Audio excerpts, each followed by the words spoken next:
If diet soda helps you eat less, I'm here for it. You do you. I'm not going to bash diet soda, but we also need to look at data and we look at things, I don't know, with a true objective view. So jumping right into it, this study was published in the Journal of Food Science and Technology, and it took a look at the impact of diet soda compared to regular soda on the brain and its whole reward system. So is diet soda just as addictive as regular soda? The science is pretty darn interesting, and what we find from it can help us navigate appetite and hunger a little bit more. You see, when you look at how the brain works, the brain has all kinds of different sensory inputs, and we get dopamine hits from different angles, right? We even get a dopamine hit when it comes down to soda from the carbonation. So the pure carbonation of a soda actually hits sensory nerves in our mouth. We have oral sensory nerves, and that is part of the reason why when you consume something that's bubbly, it feels like it's hydrating you more. It may not actually be hydrating you more. It's just the fact that your brain is already getting a dopamine hit from hydration in the first place because you're thirsty, but then you're also getting bubbles that are hitting these oral sensory nerves, and it's lighting up the brain even more. So what this study did, which is particularly fascinating, is it had subjects consume, in this case it was rodents, but we have human data on this too. They consumed sucrose, they consumed stevia, they consumed a couple other natural sweeteners like xylitol, so natural, and then they consumed artificial sweeteners. So they consumed aspartame, sucralose, acesulfame, potassium sodas. What was really interesting with this is that all of them ended up having a dopamine hit above water. That's no real surprise. Now, the actual preference, believe it or not, taste preference, ended up being leaning towards sucrose and stevia more than natural sweeteners, which was kind of wild. But the most interesting thing is that the neurotransmitter release amongst all groups was the same. The only thing that mattered was the concentration of sweetness. Varying dosages of sweeteners, whether it's artificial or natural or whatever, or pure sugar, would increase the dopamine hit the same, the neurotransmitter effect. So then you have to look at, okay, this is purely something that's addictive without any question whatsoever. Then you have to start looking at, okay, what's going to be the best option for me? If they're all equally addictive, right? If it's addictive and encourages you to consume something that's good for you, then that's probably a good thing. But if it's something like pure sugar, like a regular soda, then that's probably not the case, right? You don't want to just be overly consuming that. And then, of course, something like sucralose, we have enough evidence to suggest that maybe we shouldn't be overly consuming that.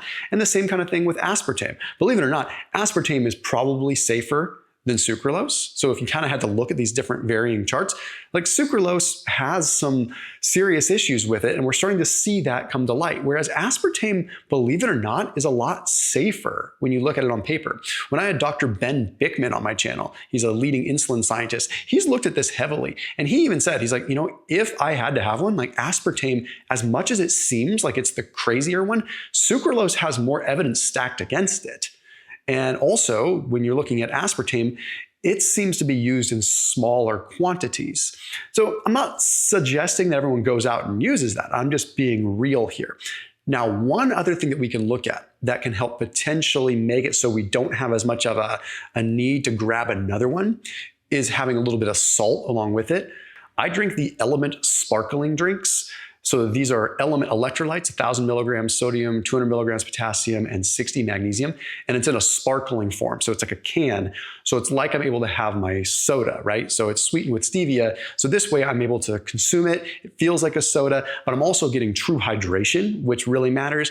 And the salt curbs my appetite. There's some cool science on salt curbing the appetite. So I find that I'm not wanting to just go grab a bunch of other sweet things or go indulge in a bunch of food after having one of these. So I put a link down below. It also gets you a free variety pack with any purchase. So a sample variety pack of all their different flavors with any purchase from LMNT. So that link is down below, drinklmnt.com/Thomas. Now, when we look at how something like sucralose or aspartame or sugar impacts our subsequent appetite, like for regular food, that's another situation altogether. So this is where sugar can come into play a little bit more. Okay, so if you are purely addicted to food based upon the dopaminergic and neurological system, that's problematic. But then you get to a point where you can be metabolically addicted to. And that's where we have to look at these properties differently. Metabolic addiction, for me, is something more like you have a blood sugar spike and a crash, and you're trying to maintain a metabolic homeostasis somewhat artificially, right? Because your diet is so out of whack, you have to constantly pull these different levers to try to keep your blood sugar stabilized. Blood sugar is a huge factor when it comes down to our hunger hormones. So big fluctuations in blood sugar from like regular sodas, absolutely, that's going to do something, and it's going to make you want to eat more regular food just to try to control it. You are left to the devices of whatever your body is, just whatever's in front of it. So if you have a soda and you have a crash, and you have a pizza next to you, you're just gonna almost feel like Invasion of the Body Snatchers, a need to eat that pizza. You're gonna feel hungry, but you're also just gonna have this undying need to get your blood sugar back up. This is where it's gonna be a little bit different with a diet soda. Diet soda, you're not gonna have that same effect. You can have what's called the cephalic insulin response, where you might have a little blip of insulin, but not enough to really like increase appetite from a metabolic perspective. Neurologically, dopaminergically, you absolutely can increase your appetite. So drinking something sweet like a diet soda, we've seen in other bodies of literature, can definitely make you want to eat more at the next meal.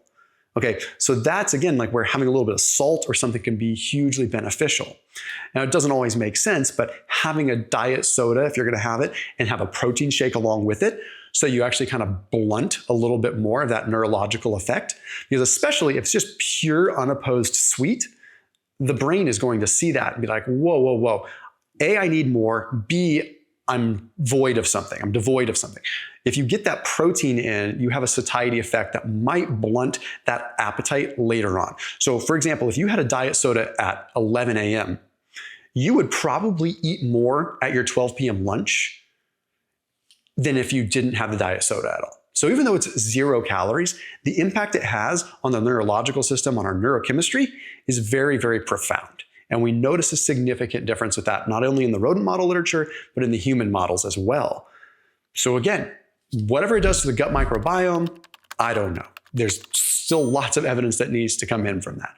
Whatever it does metabolically, whatever it does from a tissue perspective, from a potential, carcinogen perspective, all still up for debate, quite frankly. But the neurological piece, the neurochemistry piece, we're pretty solid on that. So as always, keep it locked in here on my channel. See you tomorrow.